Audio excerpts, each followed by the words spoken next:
The American president has warned that Russia is planning cyber attacks on the US. So, how does the National Security Agency look at the current situation? We are about to find out because a special guest today, and our final guest today, is Rob Joyce, the NSA Director of Cybersecurity. Great to have you with us, Rob. And we look forward to hearing your talk. Apologies. So it's wonderful to be here today. So as we look at the threats around the globe, you can't ignore the fact that we are in unprecedented times, especially in Europe with the ongoing conflict. And as our president has noted, we are significantly concerned about cyber exploitation and the threat of disruption against critical infrastructure and our electric power, chemical plants, and others. We've seen a series of activities that indicate threats and ongoing concerns, and it's that effort that we're trying to build both partnerships inside the U.S. government with industry and then internationally to cope with some of those threats. I think the focus at NSA has been to use our capabilities for foreign intelligence to watch the threat actors and also build those partnerships with others who can contribute to this discussion. We've, over the last year, made a significant effort to start working with industry in new and different ways.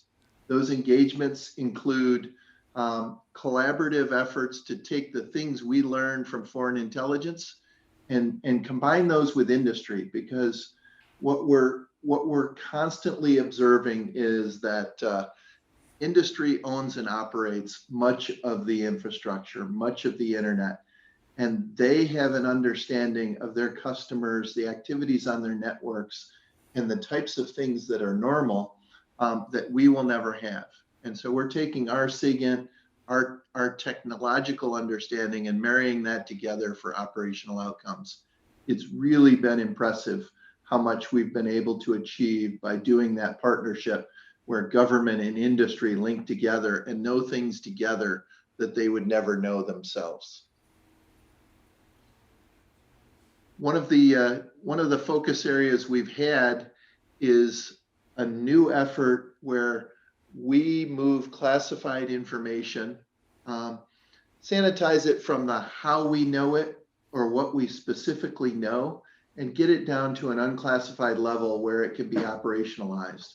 The sensitive things about how we got it aren't important, but the idea that we can identify the tools, the tradecraft, the malicious infrastructure, and then industry can take action has been very, very powerful. What we've seen is industry is more than willing to follow up on leads and help us eliminate whole classes of malicious activity through their ability to work on their own infrastructures, and that's been a really powerful partnership.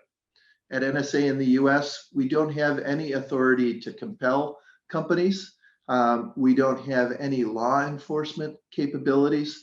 So everybody who comes to work with us is doing so in a voluntary basis. And that means they need to see both a national reason, but often a business reason to collaborate. And that business reason we found is that we can help them better protect their infrastructure, their customers, and a much wider group of the global internet. And overall, they've been very willing to invest and do these things. So we have almost daily conversations with a huge volume of companies, more than 100 who are actively engaged and working with us together in those fashions.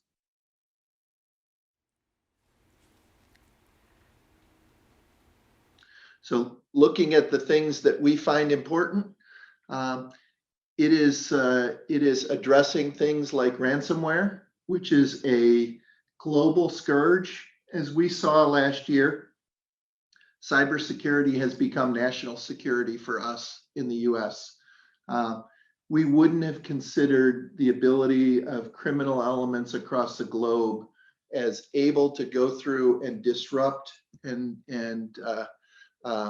interrupt the flow of our gasoline and our gasoline, our activities in the petrochemical supply to our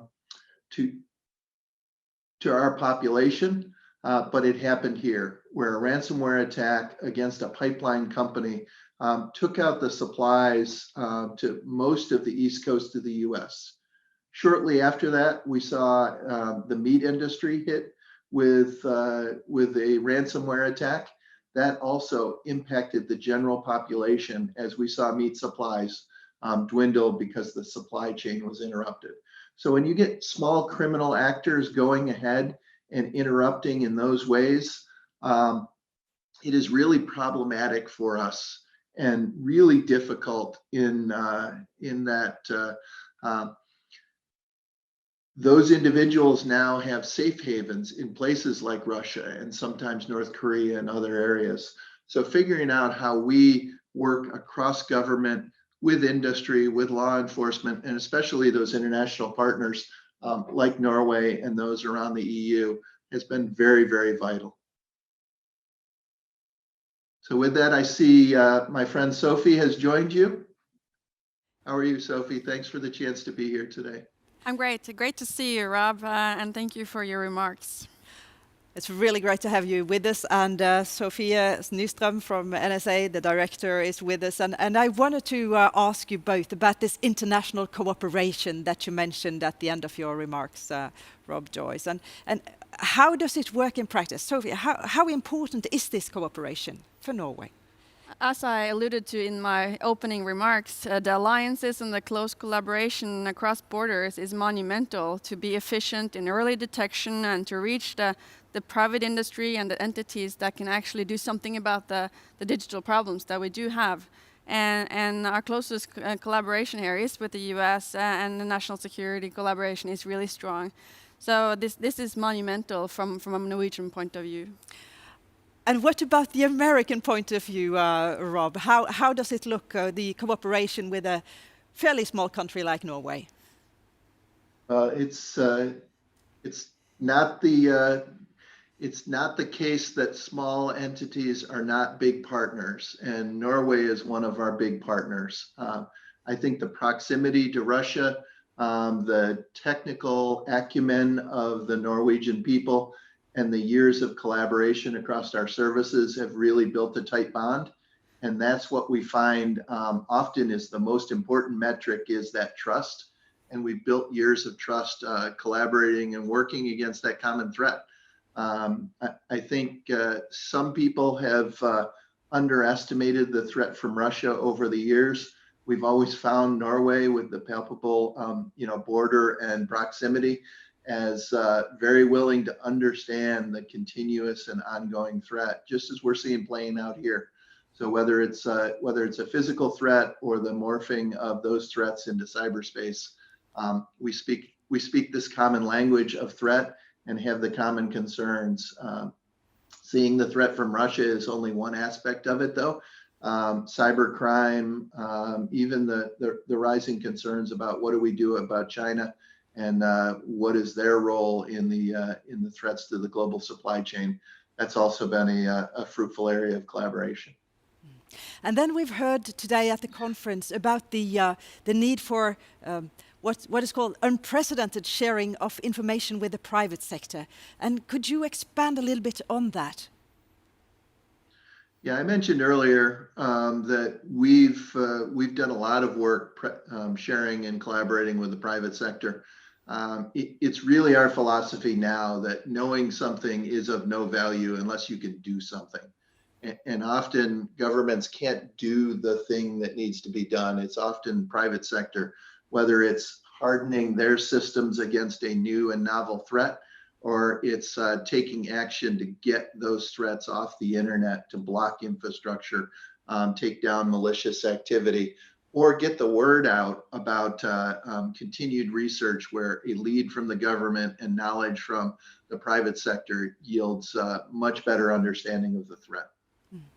And then we heard about President Biden's warnings to the private sector when it comes to potential cyber attacks. And what exactly do you see as the greatest threat here? Well, it's always the threat against critical infrastructure. And we, for years, have been concerned that we need to protect and defend that critical infrastructure because people do look to hold it at risk. And as we see the work of sanctions, the international pressure, the activity just pushing back against the Russian actions, we worry that they will try to respond in an asymmetric dimension. And one of those dimensions is cyber. And then, of course, the ongoing war in Ukraine is raising a lot of questions, including what people look for and don't see as a big cyber war. How do you see the situation? I think we have seen cyber as a component of the action in Ukraine. It started the very first day of the invasion. There's activity as wide-ranging as DDoS. New strains of wiper malware were found in Ukraine. All sorts of communication disruptions. So cyber is absolutely a component of the Ukraine crisis. Thank you so much for being with us today, Rob Joyce, talking from the US with us. And final word to you, Sophia. Thank you so much, Rob, for sharing your insights and collaborating so closely with us. It makes us stronger. Thank you so much. Thank you both for the partnership. It's outstanding. Take care.